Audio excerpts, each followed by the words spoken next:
पूरा उत्तर और पश्चिम भारत फरवरी और मार्च के महीने में ही जल रहा है। रीजन हीट वेव, लेकिन इसे अभी तक हीट वेव डिक्लेयर नहीं किया गया। गर्मी इतनी ज्यादा है कि टेम्परेचर 5 से 11 डिग्री सेल्सियस ज्यादा पड़ रही है और राजस्थान, गुजरात और महाराष्ट्र के कई इलाकों में टेम्परेचर 40 डिग्री तक पहुंच गया। पिछले 122 सालों में ये फरवरी का महीना सबसे गर्म महीना रहा। आप एक बार इमेजिन करके देखो कि जब फरवरी और मार्च में इतनी ज्यादा गर्मी पड़ रही है तो फिर मई जून में क्या होगा। कई गवर्नमेंट ऑफिशियल्स के अकॉर्डिंग ये साल गर्मी के कई सारे नए रिकॉर्ड बना सकती है। इस साल गर्मी ज्यादा पड़ेगी, इवन पिछले साल से भी ज्यादा। आप गर्मी का अंदाजा इस बात से लगा सकते हो कि हमारी सरकार को एक हाई लेवल मीटिंग बुलानी पड़ी बढ़ती हुई गर्मी की वजह से और लोगों के लिए एडवाइजरी जारी करनी पड़ी। लेकिन गर्मी इतनी ज्यादा पड़ क्यों रही है और इसकी वजह से क्या क्या इंपैक्ट हो सकते हैं, आइए इसे समझते हैं। देखिए, इस समय पूरे उत्तर और पश्चिम भारत में गर्मी नॉर्मल से ज्यादा पड़ रही है और हिमाचल प्रदेश और उत्तराखंड जैसे राज्यों में,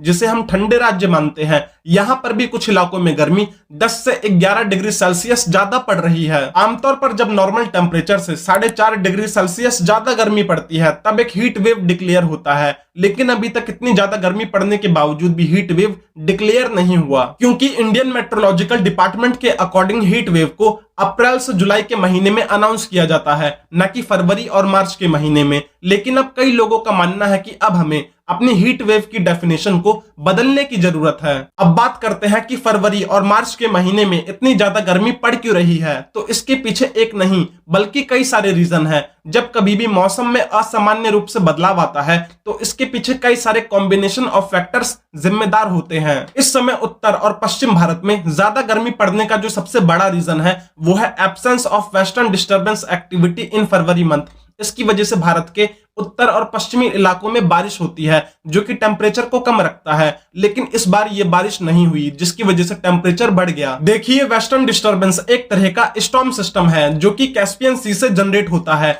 और अफगानिस्तान और पाकिस्तान के ऊपर से होते हुए भारत में आता है और अपने साथ भारत के उत्तर और पश्चिमी इलाके में बारिश लाता है। विंटर सीजन में 4 से 5 डिस्टर्बेंस कैस्पियन सी से भारत की तरफ ट्रेवल करती है और इनका लाइफ साइकिल 2 से 5 दिन का होता है। इसी डिस्टर्बेंस की वजह से उत्तर और पश्चिम भारत में फरवरी के महीने में बारिश होती है और ठंडे इलाकों में बर्फ पड़ती है जो कि टेम्परेचर को कूल डाउन रखता है। लेकिन इस बार ऐसा कुछ भी नहीं हुआ और टेम्परेचर बढ़ गया जिसकी वजह से गर्मी इतनी ज्यादा पड़ रही है। इसके अलावा फरवरी और मार्च के महीने में ज्यादा गर्मी पड़ने का जो दूसरा सबसे बड़ा रीजन है वो है अरब सागर में एंटी साइक्लोन का जन्म लेना। ये एंटी साइक्लोन हाई प्रेशर को जन्म देता है जो कि हवाओं को गर्म बनाता है और यही गर्म हवाएं उत्तर और पश्चिम भारत की तरफ बहती है और इसीलिए इन इलाकों में ज्यादा गर्मी पड़ रही है। इसके अलावा भारत में फरवरी के महीने में हुई कम बारिश भी एक बड़ा फैक्टर है इस गर्मी के पीछे। देखिए, इस समय भारत के 717 जिलों में से सिर्फ 110 जिलों में ही या तो नॉर्मल या एक्सेस रेनफॉल हुआ है, वो भी फरवरी के महीने में,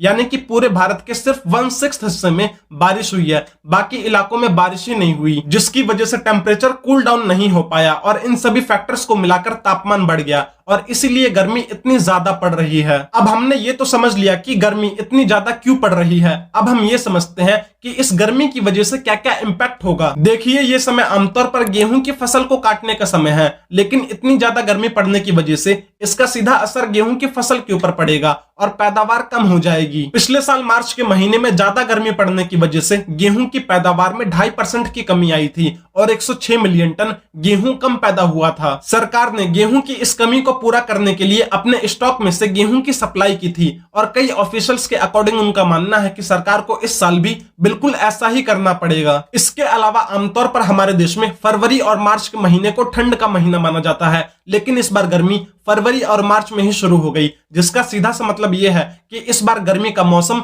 ज्यादा लंबा चलेगा और अगर जुलाई और अगस्त के महीने में मानसून जल्दी नहीं आया तो ये गर्मी का मौसम और लंबा खींचेगा और हम लोगों को तंदूर की रोटी बनने से कोई भी नहीं रोक पाएगा। ज्यादा गर्मी पड़ने की वजह से बिजली की डिमांड बढ़ेगी और पूरे देश भर में पावर कट्स होंगे और एक्सट्रीम हीट वेव की वजह से लोगों की जान भी जा सकती है, क्योंकि हीट वेव के दौरान बॉडी को कूल डाउन होने का टाइम नहीं मिलता। अभी हाल ही में भारत सरकार ने बढ़ती हुई गर्मी को लेकर एक हाई लेवल मीटिंग की थी और अपनी प्रिपेयरनेस और अपने हेल्थ इंफ्रास्ट्रक्चर को रिव्यू किया था और लोगों के लिए एडवाइजरी भी जारी की। इसके अलावा बढ़ते हुए क्लाइमेट चेंज की वजह से मौसम का अनुमान लगाना काफी ज्यादा मुश्किल हो गया है और जब लोगों को तेजी से बदलते हुए मौसम के बारे में सही जानकारी नहीं मिल पाती तो वो पहले से तैयार नहीं हो पाते और इसकी वजह से ज्यादा नुकसान होता है। देखिए, क्लाइमेट चेंज और दुनिया का बढ़ता हुआ ग्लोबल टेम्परेचर बहुत बड़ा मुद्दा है और ये हम सभी के लिए बहुत ज्यादा डेंजरस है। क्लाइमेट चेंज सिर्फ एक देश के ऊपर नहीं बल्कि पूरी दुनिया के ऊपर असर डालती है और इसे रोकने के लिए सभी देशों को एक साथ आना पड़ेगा और हर इंसान को जागरूक बनाना पड़ेगा, वरना इस साल की गर्मी वैसे भी पिछले साल से ज्यादा ही पड़ने वाली है और अगर हमने कुछ भी नहीं किया तो अगले साल की गर्मी भी इस साल से ज्यादा ही पड़ेगी और ये पूरा प्रोसेस ऐसे ही चलता रहेगा और फिर एक दिन।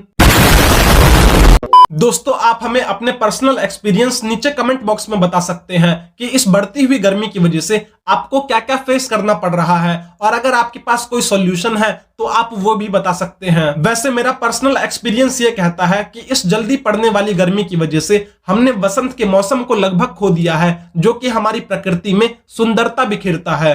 धन्यवाद।